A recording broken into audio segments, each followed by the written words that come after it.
wabarakatuh. Apa kabar anak-anak? Semoga kalian dalam keadaan baik. Kita sudah memasuki semester genap, maka hari ini kita akan memulai pembelajaran IPA kembali. Diawali dengan bab sistem pernafasan pada manusia bagian yang pertama. Mari kita langsung saja belajar.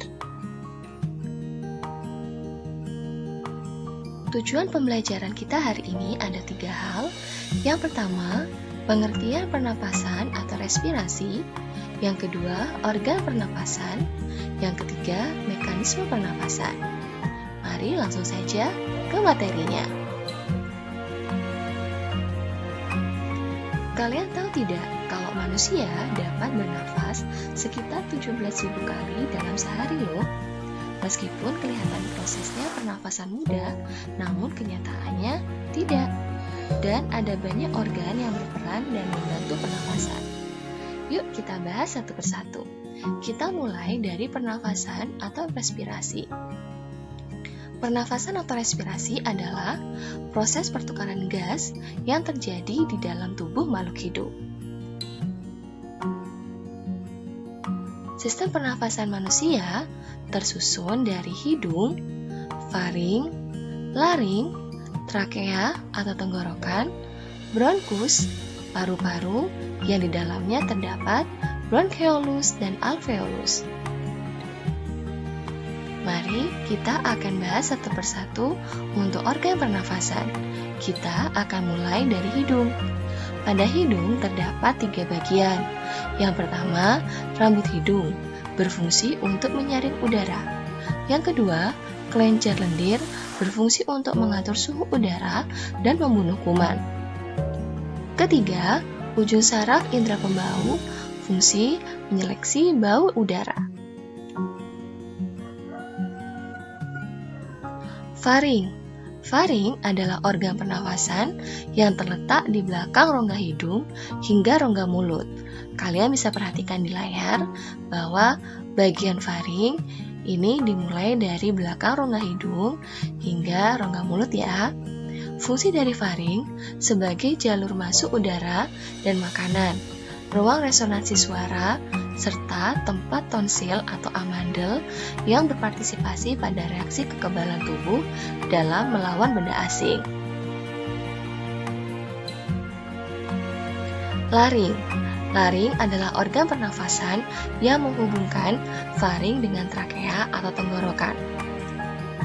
Di dalam laring terdapat 2 bagian. Yang pertama ada epiglotis. Epiglotis ini merupakan katup tulang rawan yang berfungsi menutup laring sewaktu menelan makanan atau minuman. Maka, apabila ada partikel kecil seperti makanan atau minuman yang tidak sengaja masuk ke dalam laring, akan terjadi refleks batuk atau biasanya disebut dengan tersedak. Fungsinya adalah untuk mengeluarkan partikel tersebut dari laring. Yang kedua, ada pita suara. Jika udara melewati laring, maka pita suara akan bergetar dan menghasilkan gelombang suara. Trakea atau tenggorokan, saluran yang menghubungkan antara laring dan juga bronkus. Kalian juga perhatikan, dari sini sampai pada sini itu merupakan trakea atau tenggorokan. Pada dinding trakea terdapat silia untuk menyaring benda-benda asing yang masuk ke dalam saluran pernapasan. Bronkus. Bronkus bagian paling dasar dari trakea. Nah, di sini ada percabangan. 2 percabangan ini disebut dengan bronkus, yang menghubungkan antara paru-paru kanan dan juga paru-paru kiri.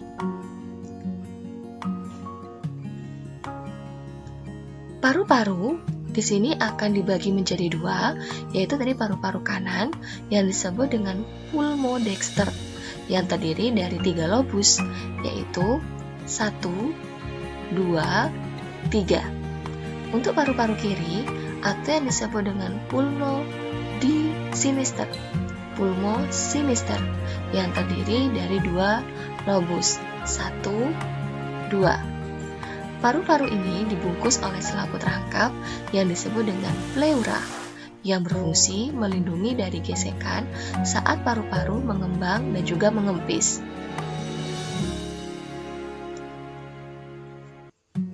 Nah, dalam paru-paru terdapat bronkeolus yang merupakan cabang-cabang kecil dari bronkus. Nah, kalau tadi yang ini merupakan bronkus, sedangkan percabangan yang kecil ini disebut dengan bronkeolus. Ya, ini yang cabang-cabang kecil disebut dengan bronkeolus.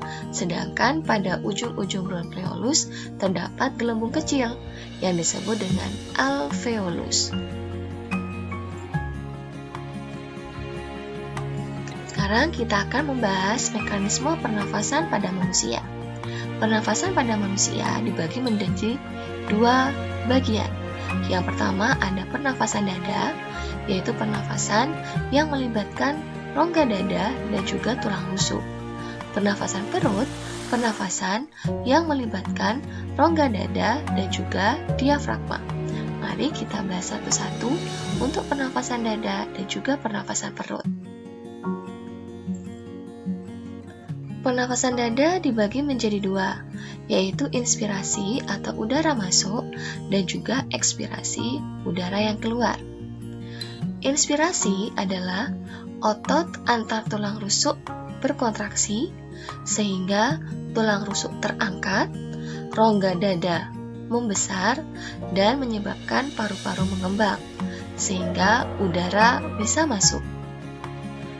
Untuk ekspirasi, otot antar tulang rusuk relaksasi, kemudian tulang rusuk menurun, rongga dada menyempit, paru-paru mengempes sehingga menyebabkan udara keluar. Nah, di sini kalian juga bisa perhatikan gambarnya ya. Jadi inilah udara yang masuk, yaitu saat otot tulang rusuknya berkontraksi membuat rongga dadanya membesar, paru-paru mengembang, udara masuk.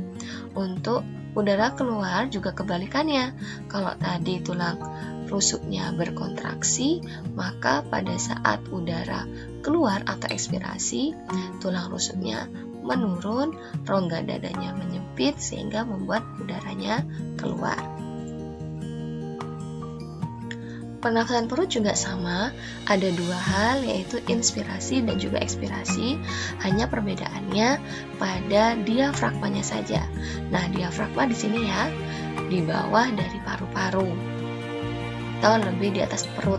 Nah, disebut dengan diafragma. Kita mulai dari inspirasi, prosesnya adalah otot tulang rusuk berkontraksi menyebabkan diafragmanya mendatar sehingga rongga dada membesar, paru-paru membesar, dan udaranya masuk. Untuk yang ekspirasi atau udara keluar, prosesnya otot antar tulang rusuk relaksasi, kemudian diafragmanya melengkung. Perhatikan ini ya, berbeda, yang ini mendatar, yang ini melengkung, sehingga rongga dadanya mengecil, paru-paru mengempes, dan udaranya keluar. Jadi, perbedaannya antara pernafasan perut dan juga pernafasan dada, kalau pada pernafasan dada menggunakan bagian tulang rusuk dan juga rongga dada, sedangkan untuk pernafasan perut menggunakan tulang rusuk dan juga diafragma. Baik anak-anak, itu adalah pembelajaran kita hari ini.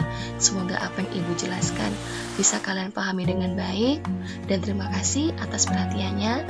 Sampai bertemu lagi pada pertemuan berikutnya. Wassalamualaikum warahmatullahi wabarakatuh.